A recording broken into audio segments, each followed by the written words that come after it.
अमरावतीच्या स्त्री रुग्णालयातील नवजात बालकांच्या मृत्यूच्या घटनेनंतर आता राजकीय वातावरण चांगलेच तापले आहे। शिवसेना उपनेत्या सुषमा अंधारे यांनी रुग्णालय प्रशासन आणि सरकारवर गंभीर आरोप करत थेट जबाबदारी निश्चित करण्याची मागणी केली आहे। दुर्घटनेची शक्यता आधीच माहिती होती तर नवजात बालकांना अशा धोकादायक ठिकाणी का ठेवण्यात आले असा सवाल अंधारे यांनी उपस्थित केला आहे। तर सार्वजनिक बांधकाम विभागाच्या अधिकाऱ्यांविरोधात FIR दाखल का करण्यात आली नाही असा थेट प्रश्नही त्यांनी उपस्थित केला आहे। शिवसेना उद्धव बाळासाहेब ठाकरे गटाच्या उपनेत्या सुषमा अंधारे, दर्यापूरचे आमदार गजानन लवटे, बाळापूरचे आमदार नितीन बापू देशमुख, शिवसेना नेते सुधीर सूर्यवंशी, डॉक्टर चंद्रशेखर गिरी आणि माजी नगरसेवक हरमकर बाळा तडोकार यांची यावेळी प्रमुख उपस्थिती होती। नवजात शिशु मृत्यू प्रकरणाच्या पार्श्वभूमीवर या सर्वांनी सिव्हिल सर्जन डॉक्टर विनोद पवार यांच्या कक्षात चर्चा केली। मात्र आरोग्य विभागाचे आयुक्त काटकर यांच्यासोबत भेट होणे अपेक्षित होते। सुषमा अंधारे आणि 2 आमदारांसह शिवसैनिक तब्बल 2 तासांपेक्षा जास्त वेळ आयुक्त काटकर यांची वाट पाहत होते। मात्र एवढा वेळ उलटूनही आयुक्त भेटीसाठी आले नाहीत। यानंतर संतप्त शिवसैनिकांनी आरोग्य विभागाच्या आयुक्तांविरोधात जोरदार घोषणाबाजी करत निषेध व्यक्त केलाय। डॉक्टर विनोद पवार यांच्या कक्षातून बाहेर पडताना शिवसैनिकांनी आयुक्त काटकर यांच्या विरोधात जोरदार घोषणाबाजी केली।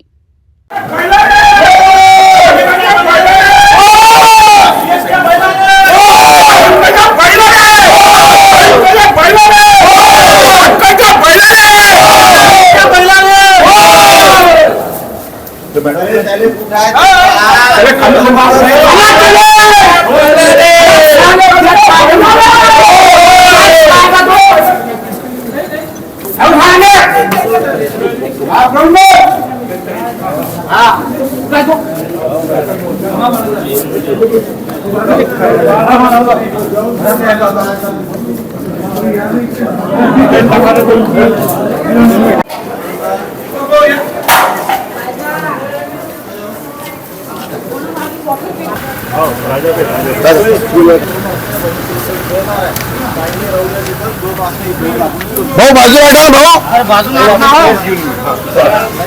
आता तो आहे काय नवी रागान थांबवलं झाले 2 वाजता बैठक ठेवण्यात आली। नवजात बालकांच्या मृत्यूच्या गंभीर प्रकरणावर चर्चा करण्याकरिता लोकप्रतिनिधी आणि पक्षाच्या वरिष्ठ नेत्या उपस्थित असताना संबंधित वरिष्ठ अधिकारी भेटीसाठी उपस्थित राहत नसल्याने शिवसैनिकांमध्ये नाराजीचा सूर पाहायला मिळाला। या संपूर्ण प्रकरणावर सुषमा अंधारे आणि उपस्थित आमदारांनी प्रशासनाच्या भूमिकेवर प्रश्नचिन्ह उपस्थित केले असून नवजात शिशु मृत्यू प्रकरणात जबाबदारी निश्चित करून दोषींवर कारवाई करण्याची मागणी केली जात आहे। आपल्याला काय माहिती पडलं काय समोर आलं घडते? सर्वप्रथम तर सर्व हा गुंतागुंतीचा मुद्दा आहे, कारण की CS-ला पूर्वकल्पना होती की या ठिकाणी दुर्घटना होऊ शकते सिलेंडरच्या माध्यमातून, आणि तशा प्रकारचं पत्र 17/7 सार्वजनिक बांधकाम विभागाला इथल्या CS-ने दिलं आणि याची जबाबदारी तुमची राहील, हे अति कधी दुर्घटना होऊ शकते सुरुवातीला झाली अशा प्रकारचं पत्र दिल्यानंतरही सार्वजनिक बांधकाम विभागानं कोणत्या प्रकारची दखल घेतली नाही आणि CS-ने सुद्धा त्यांना पूर्वकल्पना असताना तरी सुद्धा त्या ठिकाणी बाळ ठेवण्याची त्यांना तिथं आवश्यकता नव्हती। आता ही जबाबदारी CS-वर आणि सार्वजनिक बांधकाम विभागावर फेस करायला पाहिजे। आणि या जिल्ह्याचे जे पालकमंत्री आहेत बावनजी खुळे साहेब, ते राजस्थानमध्ये पाणीपुरी खाऊ राहिले। त्यांनी काल फेसबुकवर त्याचा व्हिडिओ व्हायरल केला।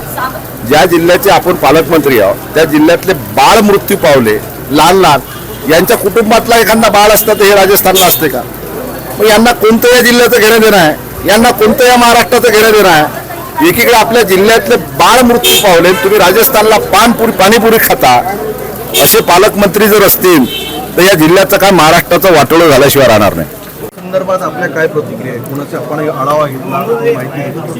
आमच्या पक्षाच्या नेत्या सुषमाताई अंधारे आणि आमचे आमदार साहेब नितीन बापू देशमुख आणि मी आणि आमचे पदाधिकारी सर्व इथं आलो असता आम्हाला म्हणायचं काही नाही, राजकारणाचा विषय नाही आहे। इथं लहान मुलं नवजात बाळ हे मृत्युमुखी पडलेले आहेत। त्याच्यामध्ये माझ्या मतदारसंघातला विशेष म्हणजे माझ्या तुरखेड एका छोट्याशा गावामधला चोपडे नावाचा ग्रस्त आहे, त्याचंही बाळ इथंच होतं. आता इथे येणारे बाळ जे राहतात हे गरीब घरचे राहतात, श्रीमंत घरचे प्रायव्हेटमध्ये जाऊन डिलिव्हरी वगैरे करून घेणे.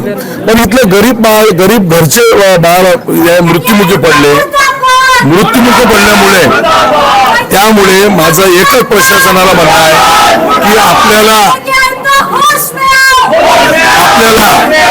आपले ज्या लोकांवर जी जबाबदारी होती ती त्यांनी ते पार पाडली नाही.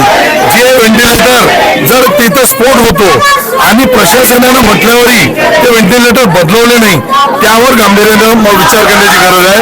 आणि महत्वाचं, जे लोक दोषी आहेत त्या दोषी लोकांवर कारवाई झाली पाहिजे. याच्यासाठी माझी अमरावती जिल्हा आणि दर्यापूर तालुक्याचा आमदार म्हणून माझी मागणी आहे आणि ती त्वरित कारवाई झाली पाहिजे. त्यांच्यावर मनुष्यवधाचा गुन्हा दाखल झाला पाहिजे. अत्यंत लाजिरवाणी घटना, दुःखद घटना आहे, परंतु या घटनेचं कोणाला गांभीर्य नाही आहे. पालकमंत्री राजस्थानले जो गुपचूप खाऊन राहिला, पण त्याला इथे यायचं काही घेणं देणं नाही.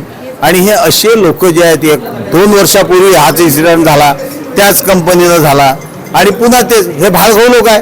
हे न सर्वांनी त्यात कमिशन खाल्लं आहे म्हणून पालकमंत्री येऊन नाही राहिला, कारण हिशोब लोक मागतील.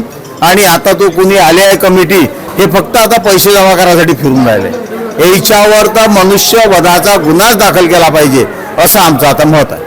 अमरावतीच्या स्त्री रुग्णालयातील नवजात बालकांच्या मृत्यूने संपूर्ण जिल्हा हादरला आहे. आता राजकीय आरोप प्रत्यारोपांच्या पलीकडे जाऊन दोषी अधिकाऱ्यांवर कठोर कारवाई आणि रुग्णालयातील सुरक्षा व्यवस्थेत तातडीने सुधारणा होणार का, याकडे सर्वांचे लक्ष लागले आहे.